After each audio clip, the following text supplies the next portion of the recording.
Learn Tajweed with Sara Khan. Like, subscribe, and share it for Sadqa Jariya.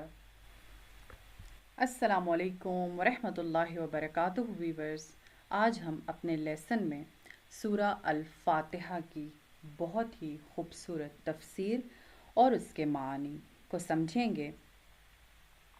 ہمارے lesson learn تجوید with سارا خان میں آج ہمارا یہ تفسیر کی لیسن میں جا رہی تھی کہ سورہ الفاتحہ کو ہم سمجھیں، کیونکہ اس سورہ کے بغیر نماز نہیں ہوتی اور یہ سورہ قرآن کی پہلی صورت ہے اور اسے دا اوپننگ آف قرآن یعنی فاتحۃ الکتاب کہا گیا ہے. ربی شرح لی صدری ویسر لی امری واحلل عقدۃ من لسانی یفقہوا قولی. ربنا زدنا علما اللہم فقہنا فی الدین. سبحان اللہ وبحمدہ عدد خلقہ ورضا نفسہ وزنت عرشہ ومداد کلماتہ. الحمد للہ رب العالمین کہ اللہ سبحانہ و تعالیٰ نے ہمیں مسلمان پیدا کیا ہے اور ہمیں قرآن جیسی عظیم کتاب ہدایت اور رہنمائی کے لیے عطا کی ہے. قرآن کی سب سے پہلی سورہ سورہ الفاتحہ یہ مکی صورت ہے اور اس میں 7 آیتیں ہیں. انشاءاللہ آج کے لیسن میں ہم کوشش کریں گے کہ آیت نمبر 1 to 4 ہم اس کی میننگز کو سمجھیں اور ساتھ ساتھ اس کی مختصر تفسیر بھی سمجھیں. سٹارٹ کرتے ہیں. بسم اللہ الرحمن الرحیم یعنی شروع کرتا ہوں اللہ کے نام سے جو بڑا مہربان اور نہایت رحم کرنے والا ہے. ویسے تو ہمیں اپنا ہر کام بسم اللہ یعنی اللہ کے نام کے ساتھ اس کی اپنے کام کی ابتدا کرنی چاہیے اور اس کی تاکید بھی ہے، لیکن قرآن کریم کی تلاوت کے وقت بسم اللہ الرحمن الرحیم سے پہلے اعوذ باللہ من الشیطان الرجیم پڑھنا بہت ضروری ہے. اس کے بارے میں سورہ النحل کی آیت نمبر 8 سے ہمیں پتہ چلتا ہے کہ فَإِذَا قَرَأْتَ الْقُرْآنَ فَاسْتَعِذْ بِاللَّهِ مِنَ الشَّيْطَانِ الرَّجِيمِ یعنی جب تم قرآن کریم پڑھنے لگو تو اللہ کی جناب میں شیطان رجیم سے پناہ مانگو. تو اس لیے جب بھی قرآن کی تلاوت آپ سٹارٹ کریں، اسے سمجھیں، پڑھیں تو سب سے پہلے شیطان الرجیم سے پناہ مانگنی چاہیے. اعوذ باللہ من الشیطان الرجیم بسم اللہ الرحمن الرحیم.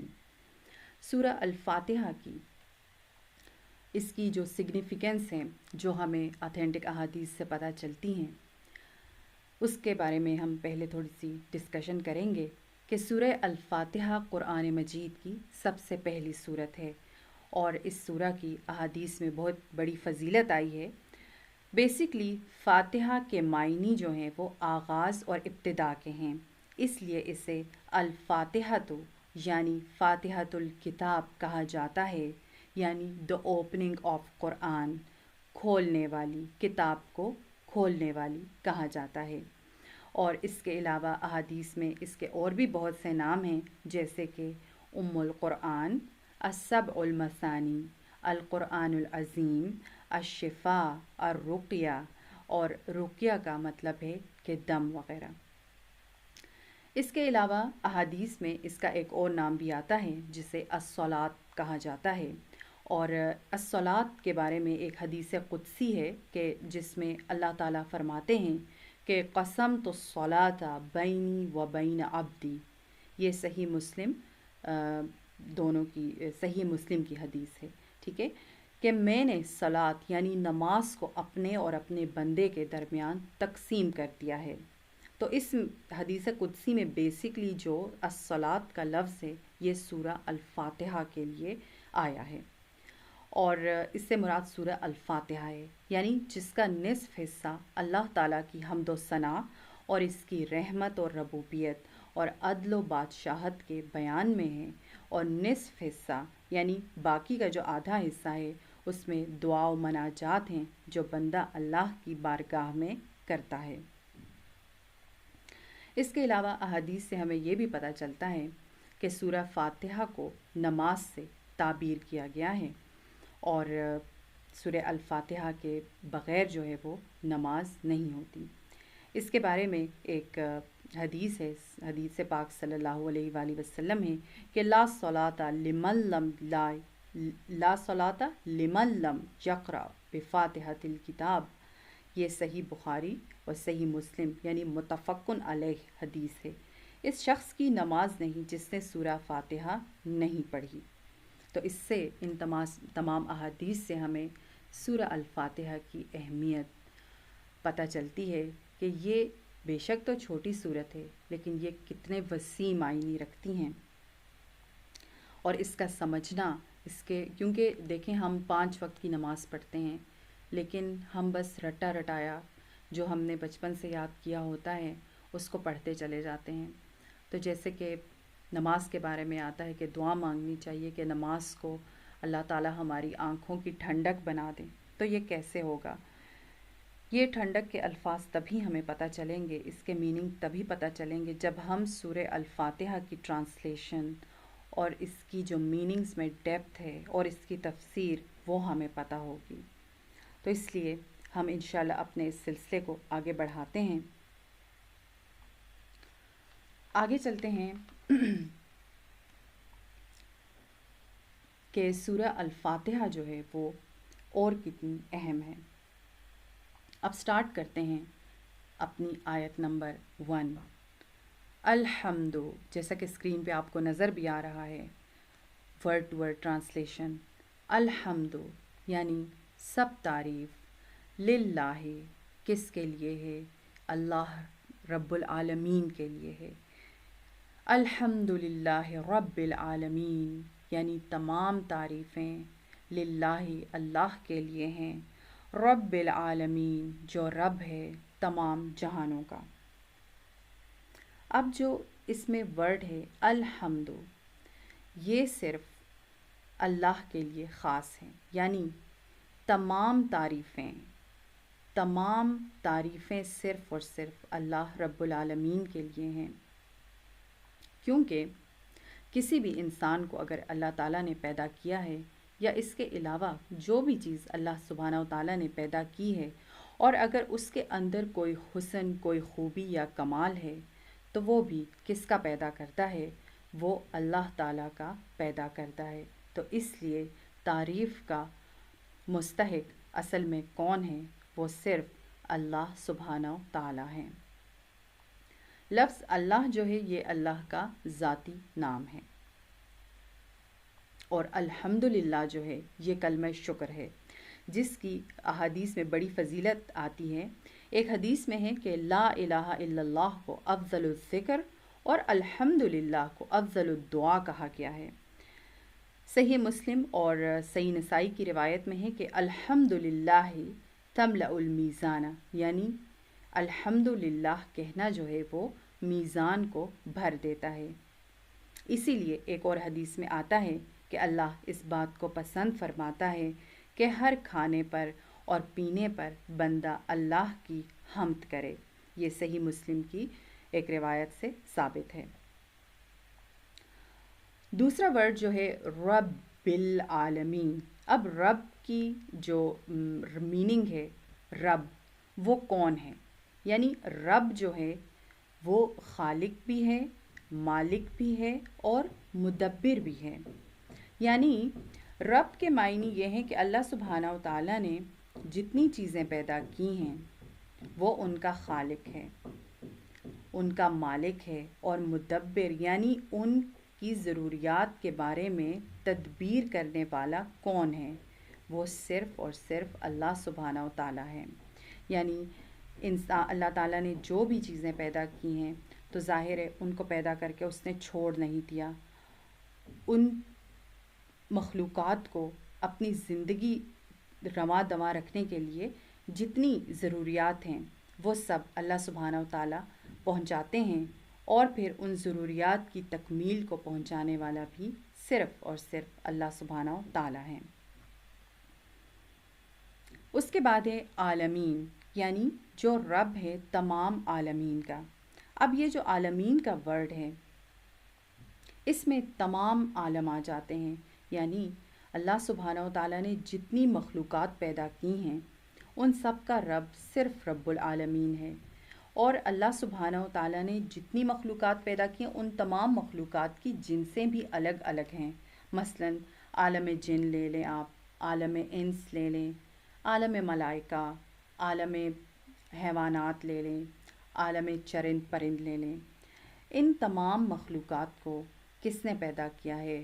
رب العالمین نے پیدا کیا ہے، اور ان تمام مخلوقات کی جو ضرورتیں ہیں وہ بھی آپ دیکھیں کہ ایک دوسرے سے مختلف ہوتی ہیں، بالکل جیسے انسانوں کی ضروریات مختلف ہوتی ہیں اسی طرح پرندوں کی مختلف ہیں، حیوانات کی مختلف ہیں، یہاں تک کہ جو نباتات ہیں اور جو جمادات ہیں ان کی بھی ضروریات جو ہیں وہ مختلف ہیں۔ تو ان سب کی تدبیر کرنے والا کون ہے؟ وہ رب العالمین ہے، اور جو اسی وجہ سے تمام تعریفوں کا مستحق ہے۔ اسی لیے ہم اس آیت میں کہتے ہیں کہ الحمد للہ رب العالمین۔ اس کے بعد آیت نمبر 3، الرحمن الرحیم، یعنی دا موسٹ کائنڈ، بہت مہربان، یعنی اللہ سبحانہ و تعالیٰ کی یہ صفت ہے کہ وہ بہت مہربان ہے، اور یہ صفت جو ہے یہ باقی صفات کی طرح دائمی ہے، ہمیشہ رہنے والی ہیں۔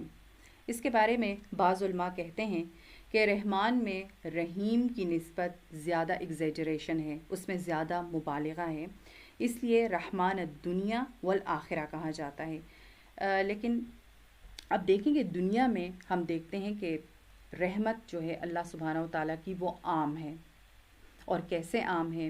یعنی اللہ سبحانہ و تعالیٰ نے جتنی مخلوقات پیدا کی ہیں، چاہے وہ اللہ سبحانہ و تعالیٰ کی فرما برداری کرتی ہیں یا نہیں کرتی، بلا تخصیص اللہ سبحانہ و تعالیٰ ان کو اپنا جو فیض ہے وہ پہنچا رہے ہیں۔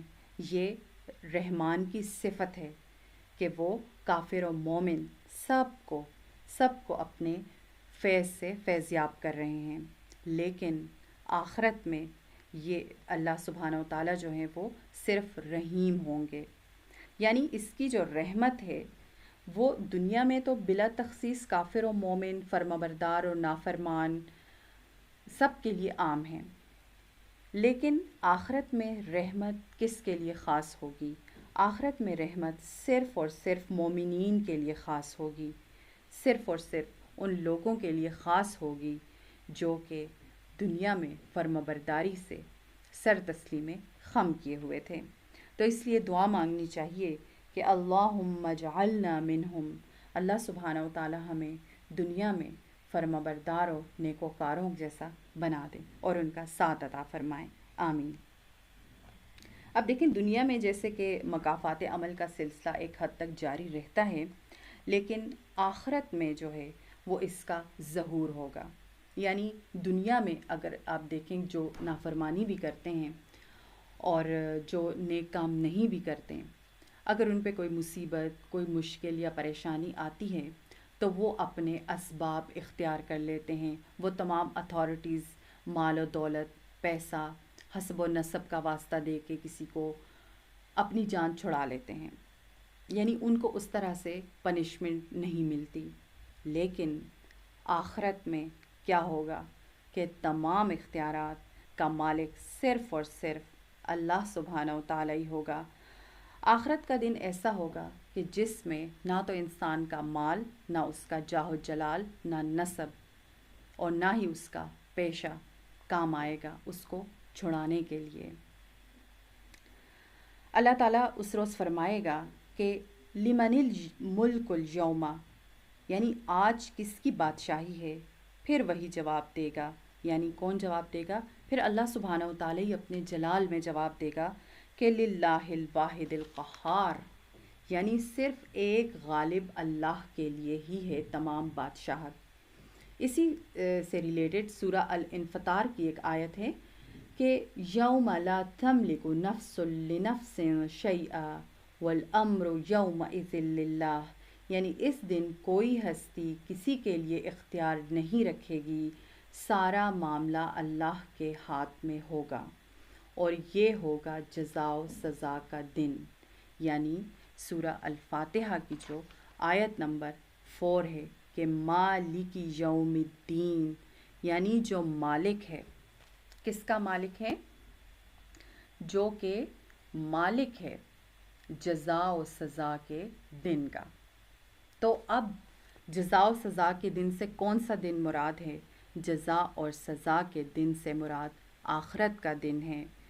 یعنی اس میں بیسکلی اللہ سبحانہ و تعالیٰ اپنے بندوں کو اپنی اتھارٹی دکھا رہے ہیں کہ دنیا میں تو وہ بے شک اپنے اختیارات استعمال کر کے کچھ نہ کچھ اپنے لیے آسانیاں کر سکتے ہیں، لیکن آخرت میں جو بادشاہت ہے اور جو بدلے کا دن ہوگا اس کا اختیار کس کے پاس ہوگا؟